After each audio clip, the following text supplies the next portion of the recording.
दुल्हीन हम तहार ना हुआ सास है ला हमरा तरफ से मुंह दिखाई ला ला ला, ला। तनी मुंह दिखावा।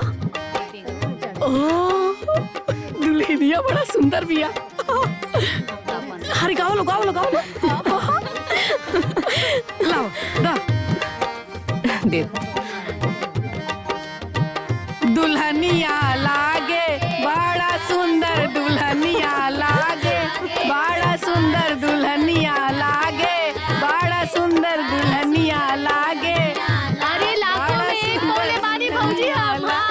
दुल्हन के मुंह बटे लाखों में सुंदर, इनके मुंह बटे लाखों में चेहरा लागे बड़ा लुभावन, चेहरा लागे बड़ा लुभावन, दुल्हन बड़ा लुभावन, दुल्हनिया लागे बड़ा सुंदर, दुल्हनिया लागे बड़ा सुंदर।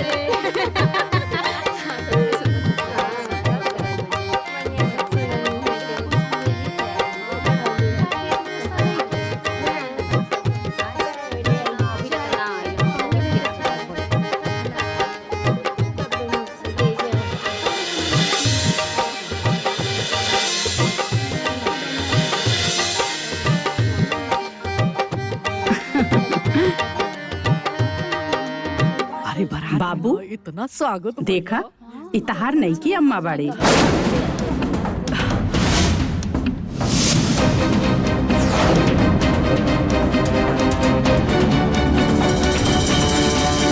दुल्हन आज से ई दोनों तहार बच्चा बा।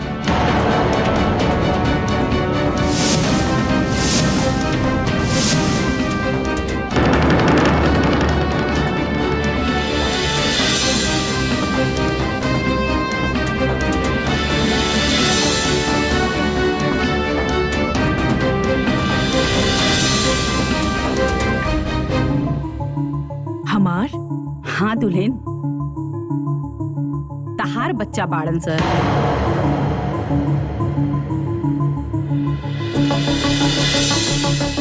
हमार बच्चा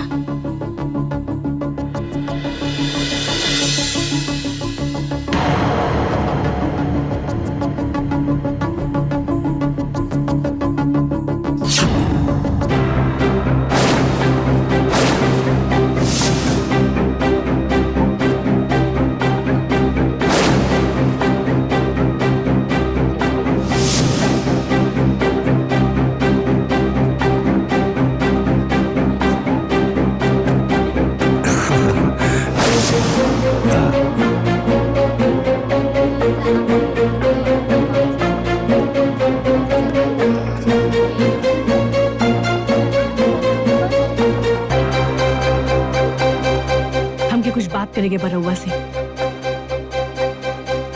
आई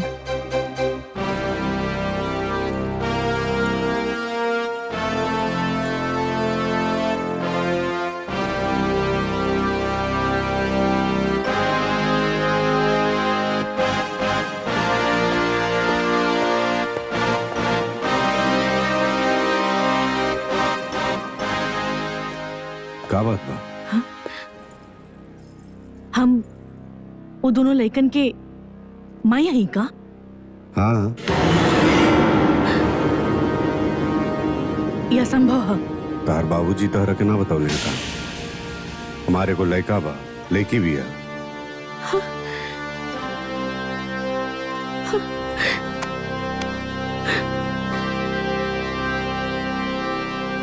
हाथ उठा के बाहर रख दा। ठीक बा चाचा।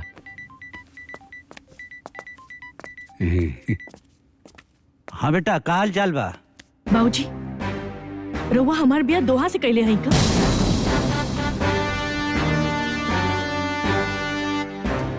का भई? बेटी वो परिवार बहुत अच्छा बा। हम जवन पूछता नहीं ओकर जवाब दी। बेटी देखा वहाँ तू सुखी से रहो, कोनो तकलीफ ना होए। अपने बाबूजी पर विश्वास करा। बस तुम समझ गई ना? काहे कि रउआ के हमार बात के जवाब नहीं के दियल जाए। बाकी हम एक बात जरूर कहब बाबूजी, के रहुआ हमरा साथे ठीक नहीं है कहीं नहीं। एक बात बताई, कवन लेकी चाहेली कि अपन सौतन के बच्चा के माँ कहलाए? बोली। बाकी हम ना एजा 1 मिनट ना रुका, 1 मिनट ना रुकब हम। हाँ। बेटी देखा हमारी बात सुन।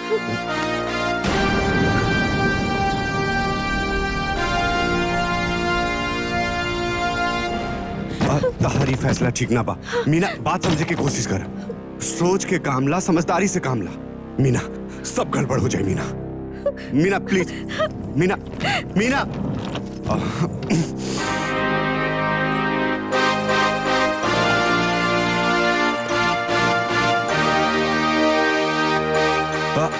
मीना मीना बात तो सुना। अरे मीना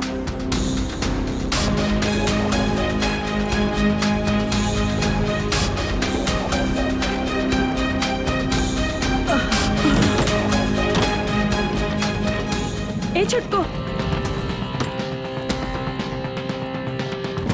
घर के प्रतिष्ठा चल जाए छुटको, मत जा। ए भाभी, ये बात ठीक नहीं है। हाँ, ऐसे ना जाना यहाँ से। रुको बहू,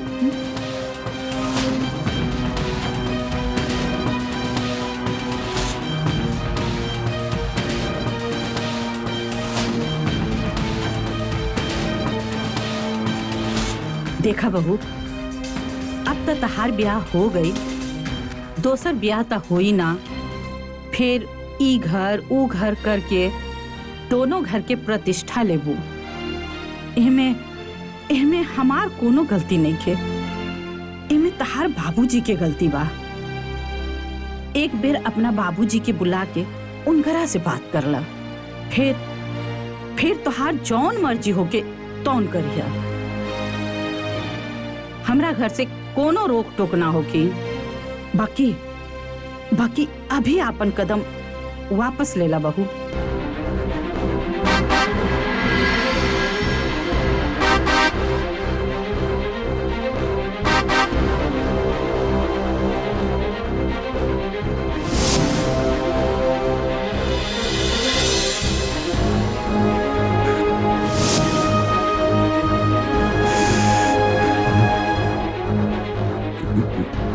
बाबूजी, रहुआ हमरा साथे ऐसन धोखा काहे कहीं नहीं?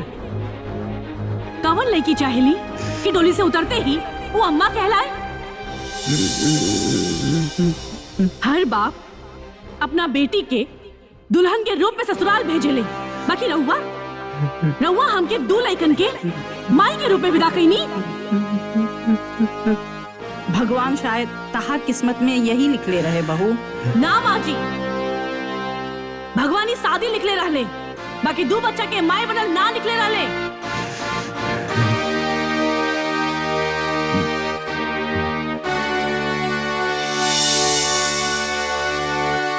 और हमरा के ना ई मंजूर नहीं खे।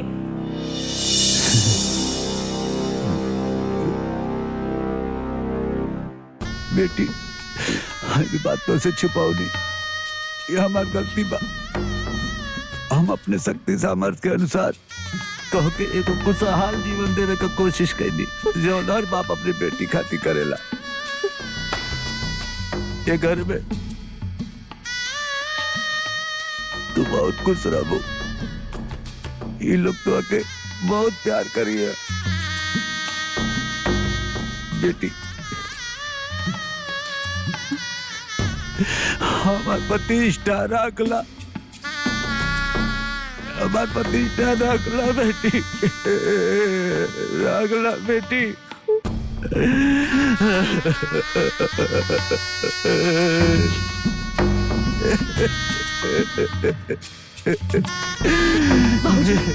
बाबूजी उठी, बाबूजी चुप हो जाए, चुप हो जाए।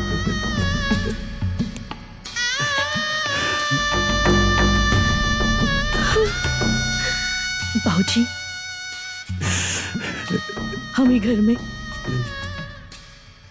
बस बहू बन के रह, बाकी केहू के माही बन के ना, माही बन के ना।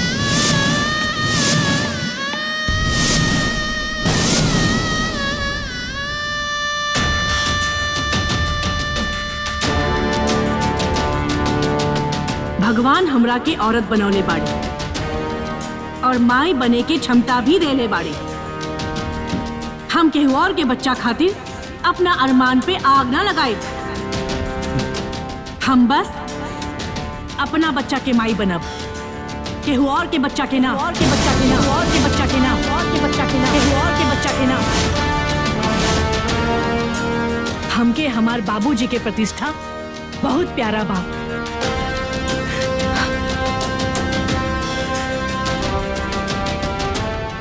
और हमेशा रही। खुश रहा।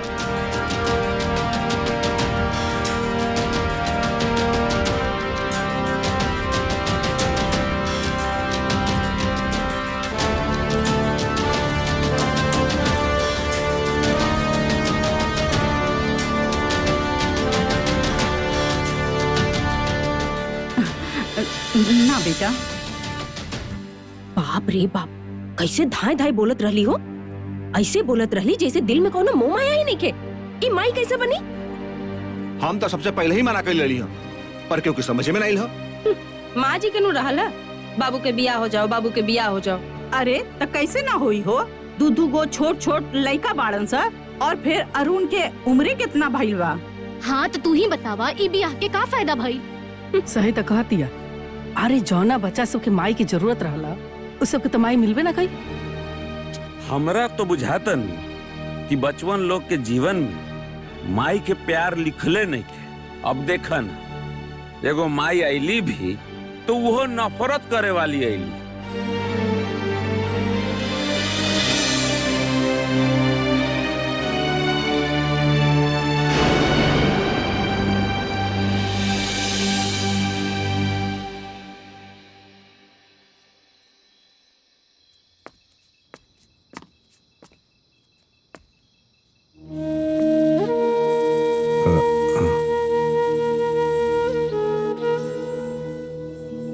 पापा,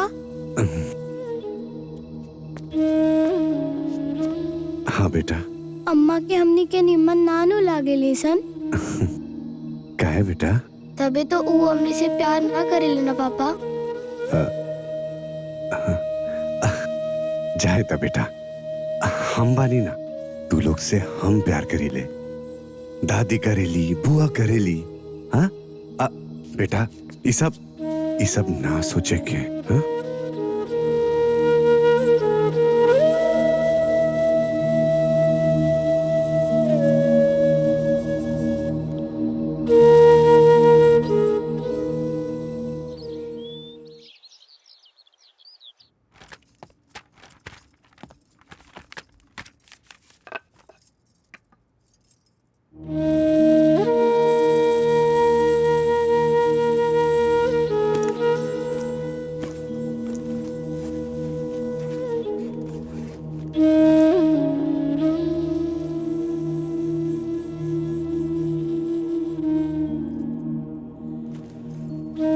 मीना,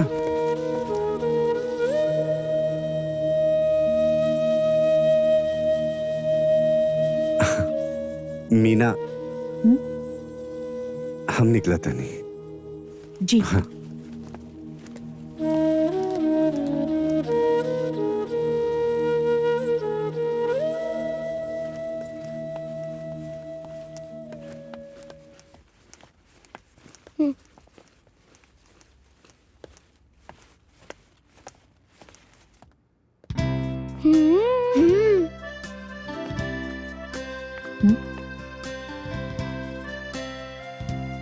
हमार नाम मुन्ना है, ई हमार बड़ बहन मुंचू।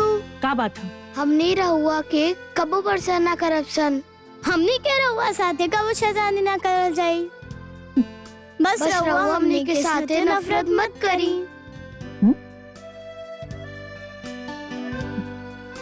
हाँ ठीक बा, चलो भागा इजा से,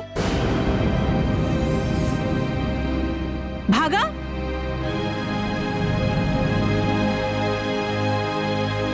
अरे भाग। नफरत मत करी।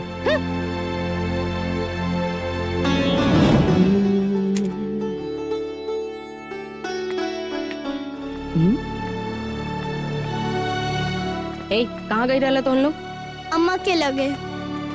तोहन लोग के कितना बेर मना कईनी है कि वो तोहन लोग के पसंद ना करेली, नाराज बाड़ी। तबे तो मना भी गइल रहनी हमनी के। अरे बाबू ना मनी है। हमनी के मनायल जाई। हे भगवान, अगर वो मान जाइए ना तो तोहनी खातिर बहुत नीक हो जाई बेटा। आइडिया। हाँ? हेने आओ, हेने आओ। दादी अम्मा हेने आओ। जल्दी आओ।